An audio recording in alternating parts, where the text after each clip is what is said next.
Oh yes, the South Side of St. Louis. For now, the South Side is much nicer looking than the North Side. It's like an entirely different city. Although, some people might be quick to point out how St. Louis's South Side is no different than the North Side, and how the South Side also has a high rate of violent crime, which it does. Today, more so than ever.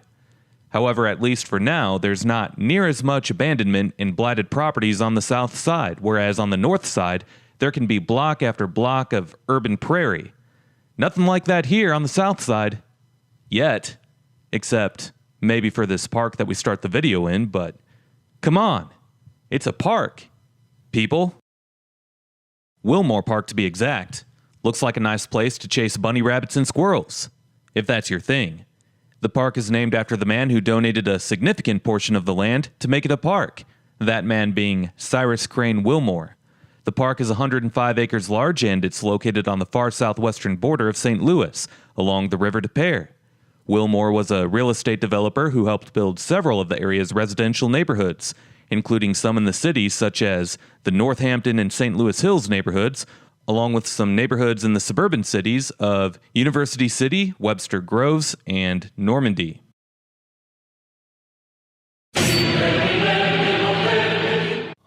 Oh, so you filmed this in November of 2023, did you? You must drive a DeLorean because the last time I checked, that's 6 months in advance. Shoot. Unsubscribed. Oh, did I make a typo there? Yeah, my bad. That's because I drank too much Mountain Dew from the Melville Walmart, but, unsubscribed? Really? From a typo? Well, yeah, I guess I deserve that. You know, I once made a typo on a digit when filing my taxes, but, you know what, actually, I better not explain any more publicly. Well, moving on now. In St. Louis, it used to be true that the South Side was much safer than the North Side, as most of the crime was concentrated in the north side of town. In recent years, however, most of the South Side neighborhoods have seen a pretty large uptick in crime, and if things continue the way that they have, it's possible that the South Side will end up looking like the North Side in only a matter of time, meaning blighted properties, vacant lots, and more abandoned schools than not. In just a few weeks prior to me uploading this video, there was a shooting along Cherokee Street in the Gravois Park neighborhood during the Cherokee Street Cinco de Mayo festival. Gravois Park has become one of the most dangerous neighborhoods, not only on the south side, but throughout the entire city over the years. And when people see headlines of a shooting during a festival that's supposed to bring people into the city and have a good time spending the night out on the town, that's only going to continue to keep people from wanting to come into the city. And keep in mind that that was only one storyline out of hundreds that will show up throughout the year. I'll be talking more about the crime and other issues that the city of St. Louis continues to face later in the video. Also, make sure to check out my St. Louis playlist to hear more about what the city has faced over the years, as my most recent video, prior to uploading this one, was going through the north side of St. Louis and talking about how the city came to be the most dangerous major city in the United States. Anyway, in this video, we'll be going through several neighborhoods, including Boulevard Heights, Carondelet and Patch, before ending the video at Carondelet Park. Meanwhile, I drove around the Southside neighborhoods for a little over an hour on this day back in the fall of 2021, and I'll have a part 2 video coming on my second channel where you can see the rest of my drive through the south side of St. Louis. The link for my second channel is down below, and the link for part 2 of this video will also be linked down below once it's uploaded. In part 2, I'll continue to drive around the neighborhoods that I've already listed, along with the Princeton Heights neighborhood, St. Louis Hills, Lindenwood Park, Southwest Garden, Northampton, the Southampton, and I'll end everything at Tower Grove Park. Anyway, this is the Boulevard Heights neighborhood. Boulevard Heights is mostly north of the River Des Peres, however there's a stretch of the neighborhood that is south of the river. A large part of the neighborhood used to be known as Morganford, and you can see the name of Morganford being used on one of the main north and south thoroughfares through the south side of the city. The name Morganford comes from a man who operated a river ford across the River Des Peres in the 19th century. A few spots along Grand Avenue were developed by 1910, while the rest of what eventually became Boulevard Heights was built after World War II. Today, despite my earlier comments about crime coming into many of the Southside neighborhoods, Boulevard Heights is one of the nicest neighborhoods inside of the St. Louis city limits, as it's home to 10,700 people, and the median household income is $65,000 per year. 35% of adults 25 and older hold a bachelor's degree or higher, and the median household income is $135,000 per year, while the poverty rate is 15%. Despite the median household income being much higher than the city's overall, the median value of a home or a condo is $20,000 less than that for the city as a whole, so that was kind of surprising to me. Crime is yet to be a major problem in Boulevard Heights, as the crime rate is not only well below the average for what we see across St. Louis, but it's also below the state and national averages. The public schools are rated as a C- on niche.com, so that could be a lot better. However, Area Vibes gives Boulevard Heights an overall livability score of 76 out of 100. Not bad for a neighborhood that's in a city that's labeled as the nation's most dangerous major city. So if you're one of those people that absolutely has to live inside of the city limits, maybe look at Boulevard Heights, unless that is you're okay with hearing gunshots on a regular basis. There's a few other neighborhoods that you could choose from on the south side that are overall pretty safe, generally speaking, and they're also affordable, just like Boulevard Heights, so you have a few options to choose from here. We're now in the Carondelet neighborhood, but we'll be going in and out of 3 different neighborhoods throughout this video, the other neighborhood being the Patch neighborhood, and we'll be going through that soon. But after going through the Patch neighborhood, we're going to be going back and forth mainly between the Boulevard Heights and Carondelet neighborhoods. Anyway, if you're not from the area, you might look at the name and think that it's French, and you might want to pronounce it as Carondelet, but the way that the locals say it is Carondelet, so ixnay on the Carondelet. With the neighborhood being right up against the Mississippi River near the confluence with the River des Peres, it's one of the oldest neighborhoods in the city. Carondelet was founded back in 1767 with the original name of Louisbourg. A man named Delors is thought to have been the first European settler, as he was given 6,000 acres of land in the area by Spain. Delors renamed the area Carondelet in honor of the Spanish governor-general. By 1803, when the Louisiana Purchase went through, there were about 50 homes and 250 people living in Carondelet. In 1832, Carondelet became an official town, and in 1851 it was incorporated as a city. In 1870, however, St. Louis was able to annex Carondelet, and at that point, it became a neighborhood of St. Louis. The strong industrial roots brought many immigrants to the area during its peak years, and Carondelet became a melting pot with a mixture of French, German, Irish, African, Spanish, British, Italian, and Polish settlers. Since we're now entering the Patch neighborhood, I'll finish talking about Carondelet later in the video. The Patch neighborhood can be thought of as a patch of the Carondelet neighborhood, as this neighborhood used to be part of Carondelet until the city decided to make Patch its own neighborhood in 1979. With that said, most locals think of Patch as being a part of Carondelet. Well, anyway, Patch is home to only 2,800 or so people, and the median household income is below $30,000 per year. Only 19% of adults 25 and older hold a bachelor's degree or higher, and the median value of owner-occupied housing units is $69,000, while the poverty rate is 25%.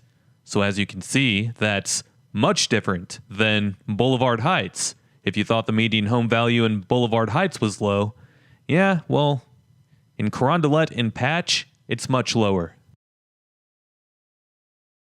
Now, we're turning onto one of the residential side streets, but in many ways, Patch is similar to Carondelet with those numbers, and despite the rich and unique history of Carondelet, the area isn't considered to be a great place to live these days. The population decline of both the Patch and Carondelet neighborhoods reflects that, and even though we're not technically within Carondelet, I'll share the stats of that neighborhood as well. Carondelet is home to 8,100 people, and the median household income is $55,000 per year. 27% of adults 25 and older hold a bachelor's degree or higher, and the median value of owner-occupied housing units is $124,000, while the poverty rate is 20%. The reason why these numbers are so unimpressive can be traced back to the fact that there are blue-collar roots for the Carondelet and Patch neighborhoods, as this used to be a strong industrial center. There used to be a lot more industry along the Mississippi River than there is today. Remember that working in the factories never required a college degree, but the problem is that when the majority of these jobs disappear, that leaves no good-paying jobs for the majority of the population, as they relied on those factory jobs, which doesn't require much skill or education. No offense, but I think most people acknowledge that. Anyway, moving on to the crime stats, Carondelet sees a pretty high crime rate with both violent and property crime. Karate and jiu-jitsu gyms should be thriving in this area because I tell you what, if I lived here, I'd be hitting up the gym 3 times a week at the very least to learn any kind of defense moves necessary. In all seriousness, it's sad that a historic community like Carondelet with a rich history of ethnic diversity and older, unique architecture has fallen the way that it has, but unfortunately, Carondelet, along with Patch, have both fallen the way that they have. And there's not a ton of urban blight here, nothing like what you would see on the north side perhaps, but hopefully the city can try to turn momentum around in these neighborhoods so that doesn't happen. This is Broadway, which parallels the Mississippi River, and it can basically be thought of as the main street for Carondelet. There's many historic buildings off of this street, as you could tell, and just north of here is the Central Carondelet Historic District, in which we won't be inside of until we cross Colne Avenue. The district was created in 2006. Alright, well now that we have talked about the neighborhoods that we end up going through in this video, we're now going to go back to talking about the city's overall crime problem, and with just how bad things have gotten in St. Louis at this point in time. Because anyone who's looking to move to the greater St. Louis area from, let's say, a different part of the country, they would be an absolute fool to not look at living out in the suburbs to find a place to live. Sure, there are city snobs that want to live in an urban environment, and I get that, and there are still some neighborhoods within St. Louis that are safe, for now, but if you're going to live in the city, that means that you're trusting that justice will be served for crimes going forward and that the city has a plan in place to address the crime problem. And I say that because criminals have not always been given the appropriate punishment for the crimes that they have committed over the last couple of years in St. Louis. Once again, St. Louis isn't the only major city that has had this problem. But let's say there's video evidence on surveillance camera of a criminal firing a gun in a crowded area, but they're able to walk. If that doesn't bother you, then hey, you do you. But I'm telling you, that would bother me. And it would bother me because that just enables criminals to keep doing criminal things because they know that they're going to be able to get away with it. Also, if you're going to live in the suburbs, I would stay on the Missouri side if you enjoy keeping the money that you earn, because Illinois is notorious for heavy taxes across the entire state, regardless of whether or not you live in the greater Chicago area. That's why the suburbs on the Missouri side of the region have been growing, whereas the Illinois side has not been growing in the greater St. Louis area. Also, the majority of the amenities and entertainment that are found in the greater St. Louis area are found on the Missouri side. So once again, if that's important to you, I would stay on the Missouri side if you're looking to move to the area and you're looking for a decent suburb to live in. With all that said, I understand the appeal and the desire of living in the city. I mean, you don't see unique architecture, charm, and vibes like this out in Chesterfield, but hopefully the city can get their act together and figure out a way to patrol these streets properly to make the neighborhoods throughout St. Louis much safer because, in my opinion, St. Louis won't see a rebound until they can get the crime problem under control. And it's definitely possible to do that. It's just going to take a long time. At the very least, stronger efforts could be made by the city to make downtown safer so that people are more likely to feel safe while spending a night out on the town during the warm months of the year. That would be a great start because if you go around asking people in the suburbs, more often than not, recently, people have been saying that they're worried about going to a Cardinals game or maybe even going up the Arch based on all the shootings that show up on the news in downtown St. Louis. It's sad because St. Louis has the potential to be something special. The Gateway City was once the fourth largest city in the country by 1900. St. Louis was actually one of the 10 most populated cities in the United States, starting in 1850, lasting all the way until 1960. The population peaked in 1950 at 856,000, but today the population is estimated to be under 300,000, as the city has lost 65% of its peak population, which is a higher percentage of decline than what any other declining major city has seen in the United States. The decline has continued today, and once again, it's believed that crime is the biggest reason as to why the city continues to lose population and businesses. Meanwhile, to the east of Broadway, you have some railroad tracks that parallel Broadway, and then just past that is the Mississippi River, and in between all of that is industrial zoning.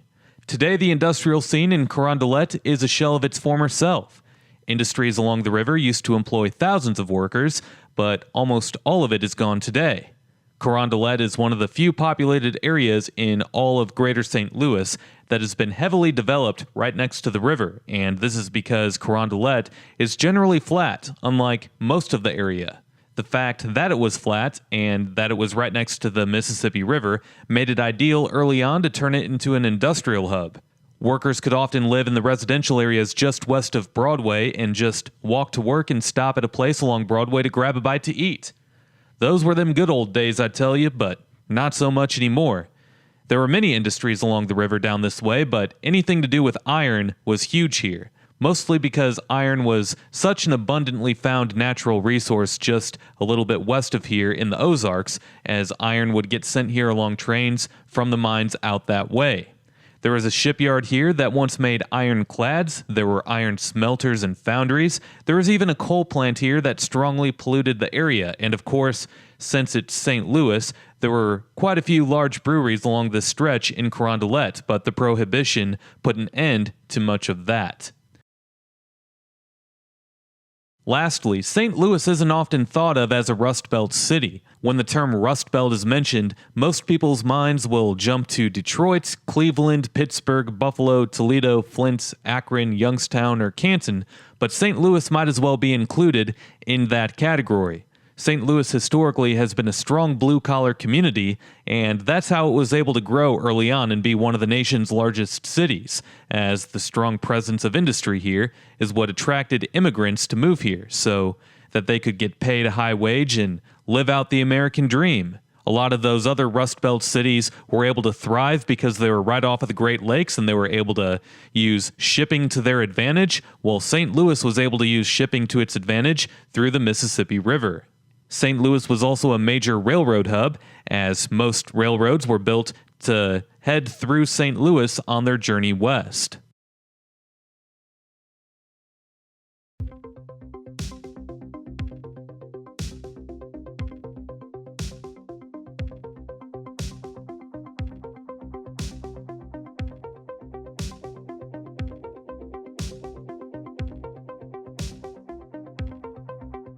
Up ahead, you can see a hill or a bluff, and there's a lot of that in the St. Louis area surrounding the Missouri and Mississippi rivers. So once again, Carondelet is one of the rare areas where there's somewhat of a flat plain that is suitable to build upon, on the Missouri side of the region anyway.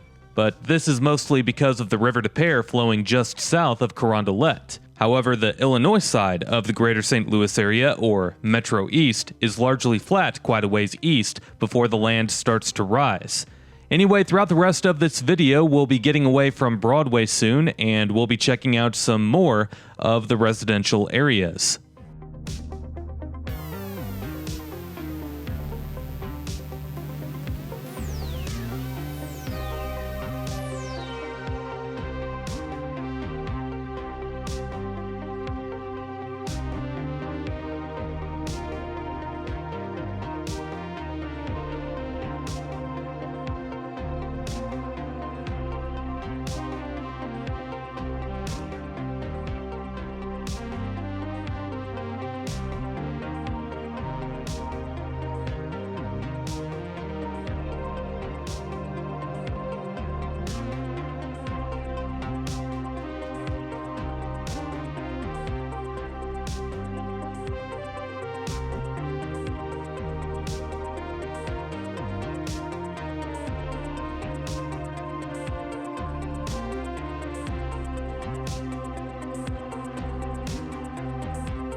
As the population of Carondelet continues to decline, the neighborhood has started to see some abandonment, and you can see here that 2 out of the 5 homes are boarded up.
Not a great shot of it necessarily, but to the right is the old Lion School. St. Louis has dozens of these older school buildings still standing, in which half of them are still being used as schools, while the other half, generally speaking, are no longer being used as schools. Most of them are abandoned. However, this one looks like it might be used as apartments. It's used at some capacity, at least.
And now we'll be driving around Boulevard Heights for just a little bit before ending the video at Carondelet Park.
And this is Carondelet Park, which was established back in 1875, shortly after the city annexed Carondelet.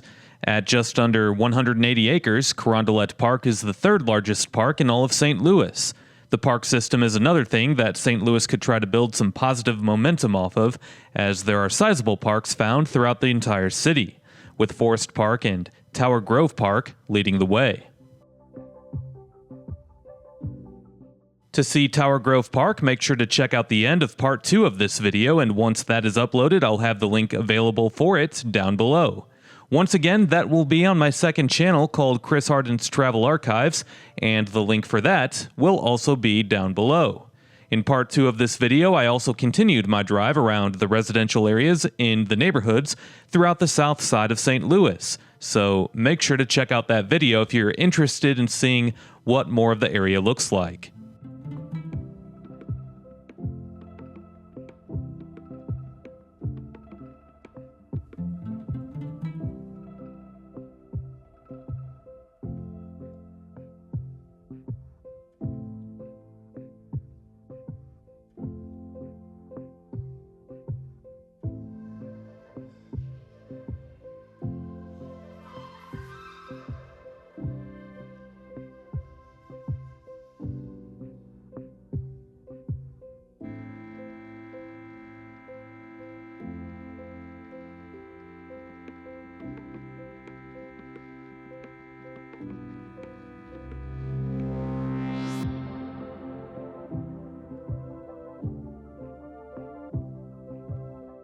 In this video, you saw 3 different neighborhoods. You saw the Boulevard Heights neighborhood, which happens to be the nicer one of the 3 in terms of quality of life and what it's like to live there. The Carondelet and Patch neighborhoods have been declining for quite some time. The housing stock, however, is much older, and the Carondelet and Patch neighborhoods have significant history in terms of how neighborhoods go in St. Louis. Carondelet used to be its own city. And you saw the entire Broadway corridor, and you saw how industry lined the east side of Broadway in between Carondelet and the river, and you saw how it had plenty of historic commercial buildings lining the street throughout the entire neighborhood. It's unfortunate, but crime has been a huge issue in the Carondelet and Patch neighborhoods in specific. Out of what you saw in this video, hopefully the city is able to address it, and hopefully things can turn around, because these neighborhoods are definitely worth preserving as the future goes on. With that said, I do end the video here, and if you enjoyed this video, make sure to drop a like, comment, and subscribe if you haven't already, as doing all of those things helps these videos destroy the evil monster that is the YouTube algorithm. Also, make sure to hit that notification bell and select yes, so that you can be notified every time that I upload a new video. If you enjoyed this video, then you might enjoy checking out some of the featured playlists on this channel. Videos with amazing insights on other places like what you saw here can be found in my St. Louis playlist or in my Missouri playlist. Last but not least, if you can't get enough of me on here, you can always go follow me on my other social media accounts, and those links are below. We'll see you next time. Peace.